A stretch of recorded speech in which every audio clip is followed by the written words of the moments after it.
평안하세요. 오늘 또 귀한 한날 주님이 동행하셔서 은혜로운 한날 되기를 축복합니다. 기도하며 시작합니다. 주님, 오늘도 우리가 주님의 말씀을 들으며 하루를 지내기를 원합니다. 우리에게 말씀을 주신 하나님을 찬양합니다. 우리가 동행하시는 하나님의 은혜에 감사를 드립니다. 오늘도 우리의 회복의 이름 그리고 생명의 이름 되어주시니 감사합니다. 우리가 어디에 있든지 주님을 찾는 믿음의 사람이 되게 하여 주시옵소서. 힘들수록 주님의 이름을 부르게 하시고 바쁠수록 우리가 멈추어 주님을 향하는 한날 되게 하여 주시옵소서. 그래서 주님의 동행하시는 은혜가 넘치게 하시고 주님을 체험하는 은혜가 넘치게 하시고 주님 주신 기쁨과 소망이 세상이 줄 수 없을 때 우리 가운데 넘치게 하여 주시옵소서. 우리 지금 예수 그리스도 이름으로 기도드립니다. 아멘. 우리가 함께 읽으실 성경은 구약성경 사무엘하 3장과 4장 말씀입니다. 그 중에 4장 8절에서 12절까지 말씀을 받들어 읽습니다. 헤브론에 이르러 다윗 왕에게 이스보셋의 머리를 들이며 아뢰되 왕의 생명을 해하려던 원수 사울의 아들 이스보셋의 머리가 여기 있나이다.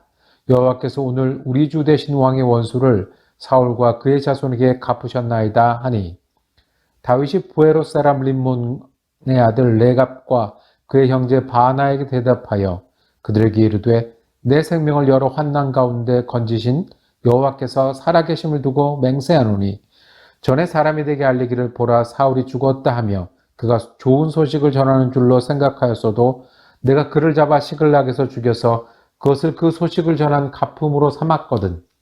하물며 악인이 의인을 그의 집 침상 위에서 죽인 것이겠느냐. 그런즉 내가 악인의 피 흘린 죄를 너희에게 갚아서 너희를 이 땅에서 없이 하지 아니하겠느냐 하고 청년들에게 명령하며 곧 그들을 죽이고 수족을 베어 헤브론 못가에 매달고 이스보셋의 머리를 가져다가 헤브론에서 아브넬의 무덤에 매장하였더라. 아멘. 오늘 읽으신 사무엘하 3장 4장 말씀을 중심으로 순풍 속에서도 그리고 역풍 속에서도 라는 제목으로 은혜 나누기를 원합니다.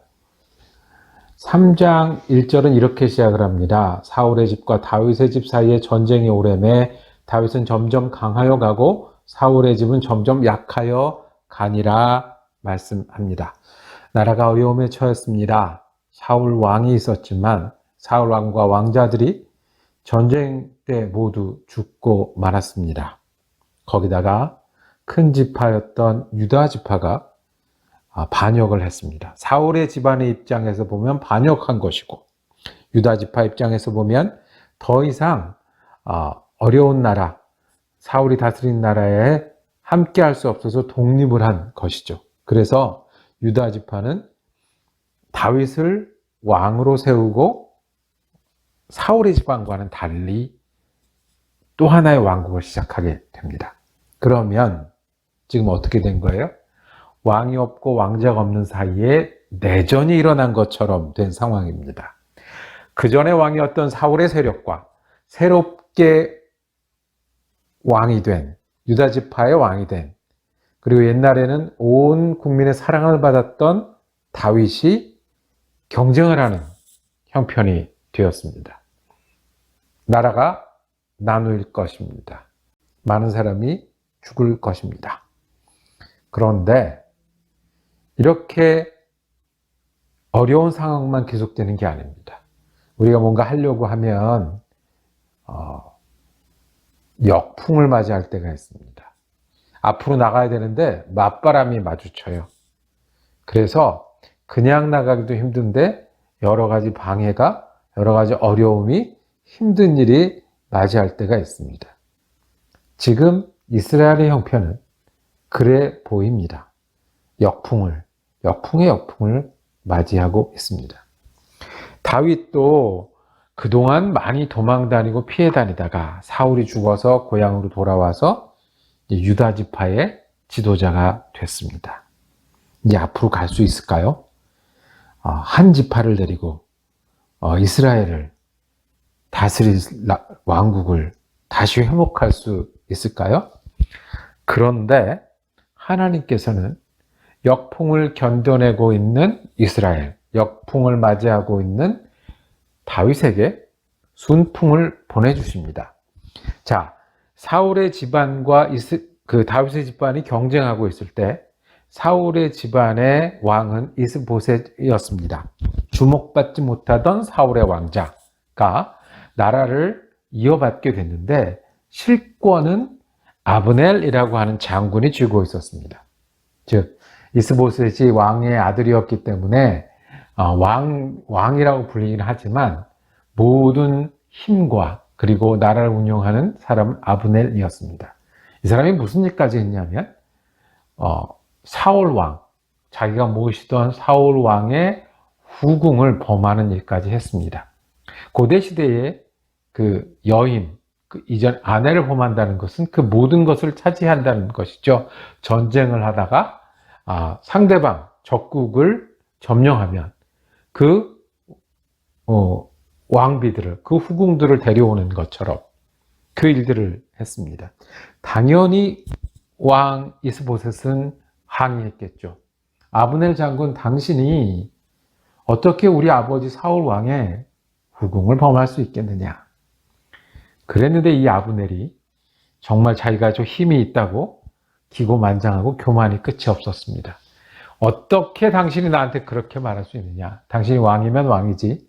지금 힘이 내가 더 센데 내가 도와줘서 당신 겨우 왕하고 있는 거 아니냐라는 아브넬은 이 유다 지파 빼놓고 11지파가 아직 사울의 왕권을 이어받은 나라였는데 그 나라를 모두 다윗에게 갖다 바칩니다. 도대체 사울의 아들인 이스보셋하고 같이 못하겠다. 내가 나라를 갖다 바치겠다. 다윗은 그냥 앉아있는데 아브넬이 온 겁니다. 그래서 아브넬이 11지파의 모든 권리를 다윗에게 종속시킵니다. 다윗이 전체 왕입니다. 나 더 이상 사울의 집안과 못하겠습니다. 사울의 집안을 반역하고 나라를 갖다 바칩니다. 정말로 가만히 앉아있는데 순풍이 불었습니다. 또 한 가지 순풍은 이렇게 되니까 왕 이스보셋은 도망할 수밖에 없었죠. 자기가 믿고 있던, 또 자기를 떠받들고 있던 아브넬이 나라를 온통 다윗에게 갖다 바치니 이제 자기 생명이 위험하게 됐습니다. 도망할 때 또 반역을 맞이합니다. 반역을 하던 군인이 있었는데 그 군인 이름이 바하나 레갑입니다. 형제였던 것 같습니다. 이 사람들이 이스보셋을 죽입니다. 그리고 그 머리를 다윗에게 또 갖다 바칩니다. 이제 그렇게 되면 자기네들이 다윗에게 인정받고 새 나라에서 중요한 출세를 할 수 있을 거라고 생각을 했겠죠. 쓰러져가는 나라를 버리고 이미 도망해야 되는 왕을 버리고 다윗에게 반역을 한 겁니다. 근데 다윗이 어떤 사람입니까? 지난번에 사울을 죽였다는 사람에게도 큰 벌을 내려 죽이는 일을 했는데 우리 반역을 하고 온 이 사람들에게는 오히려 반역자로 여기서 죽였습니다. 자, 다윗은 이스라엘을 공격하지도 않았고요. 사울의 집안의 사람들을 죽이지도 않았는데 다윗은 가만히 앉아있는데 거기서 반역하는 일들이 나서 온 나라를 다윗 앞에 가져다 놓는 일이 있었습니다. 순풍 중에 순풍이 부는 거죠. 가만히 있는데 바람이 밀어주고 있는 것입니다. 하나님이 하실 수밖에 없는 그런 장면입니다. 다윗의 마음이 어땠을까요? 나는 가만히 있는데 나라가 들어와요. 하나님이 내게 맡기시는구나. 하나님이 나를 부르시는구나. 이전에 나에게 기름 부으셨는데 이 나라의 지도자와 목자가 될 거라고 하셨는데 그렇게 되는구나. 다윗의 이야기를 통해서 우리가 기억하기를 원합니다. 어려운 가운데서도 고난 가운데서 믿음을 지켰던 다윗. 그래서 자기에게 유익한 것이 아니라 잘못한 것이라고 하면 반역이라고 보면 자기 편이 되겠다는 사람들에게도 벌을 내린 이 다윗에게 하나님은 보상하셨습니다. 기억하십시오. 선을 행하되 낙심하지 아니하면, 포기하지 아니하면 때가 이름에 거두리라. 하나님께서는 그 어려움, 도망다니는 어려움, 억울한 어려움, 목숨을 잃을 뻔했던 어려움 속에서도 자기 손으로 하나님 앞에 범죄하지 않으려고 애쓰며 하나님께 충성하려고 했던 다윗에게 순풍을 보내셔서 나라의 지도자가 되게 하셨습니다. 또 하나는 악해 보이는 사람, 정말 큰 방해와 장애를 통해서도 하나님은 일하십니다. 자기 나라를 반역해서 온통 다윗에게 가져오는 사람은 악한 사람들입니다. 사울의 집안은 다윗으로 보면 원수의 집안입니다. 더군다나 반역을 해서 그 목을 갖다 바치는 간신들도 나쁜 사람들입니다. 그런데 하나님은 그런 사람들을 통해서도 하나님의 역사, 다윗의 왕국을 만들어 가십니다. 분명한 것은 악하고 나쁜 일, 그런 사람들, 그리고 범죄와 반역을 통해서도 하나님은 그 뜻을 이뤄가고 계십니다. 그러면 우리가 어떻게 해야 되겠습니까? 우리도 악한 일을 만날 때가 있습니다. 방해를 받을 때가 있습니다. 장애를 만날 때가 있습니다. 힘들 때 눈물을 흘릴 때가 있습니다. 그런데 우리가 그것을 통해서 하나님을 찾지 않습니까? 하나님을 발견하지 않습니까?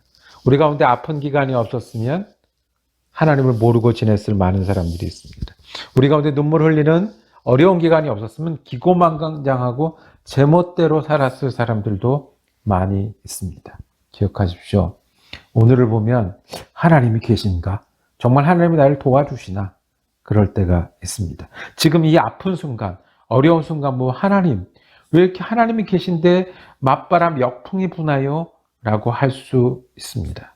그런데 길게 보면 하나님은 순풍을 통해서 역사하실 뿐 아니라 우리가 역풍이라고 부르는 순간을 통해서도 주님 일해 나가십니다. 다윗 왕국이 그렇게 세운 왕국입니다. 하나님 나라는, 하나님의 사람은 그렇게 세워 가십니다. 우리가 어려운 가운데, 힘든 가운데도 포기하지 아니하고 믿음을 지키면 하나님 뜻을 이루어갈 것입니다. 오늘 안 보이고 지금 힘들지만 길게 보면, 아니 조금만 내어다봐도 일하시는 하나님이 우리 하나님이십니다. 하나님은 순풍을 주시는 하나님이시기도 하고 때로는 역풍 속에서도 우리를 앞으로 나가고 하나님이 인도하시는 것을 가르치시고 함께 하시는 우리 하나님 되십니다. 기도하겠습니다.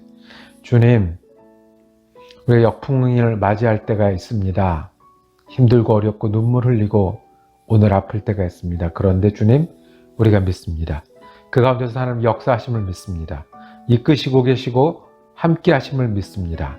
오늘 보이지 않아도 우리가 주님을 의뢰하고 지금 아파도 주님을 붙잡습니다. 우리를 인도하여 주시고 우리를 채워주시고 우리 가운데 하나님의 역사 한가운데를 걸어가는 믿음을 허락하여 주시옵소서. 우리 지금 예수 그리스도 이름으로 기도드립니다. 아멘. 말씀 묵상 감사했습니다. 내일은 사무엘하 5장 말씀 이어가겠습니다. 은혜로운 한 날 되시기를 축복합니다.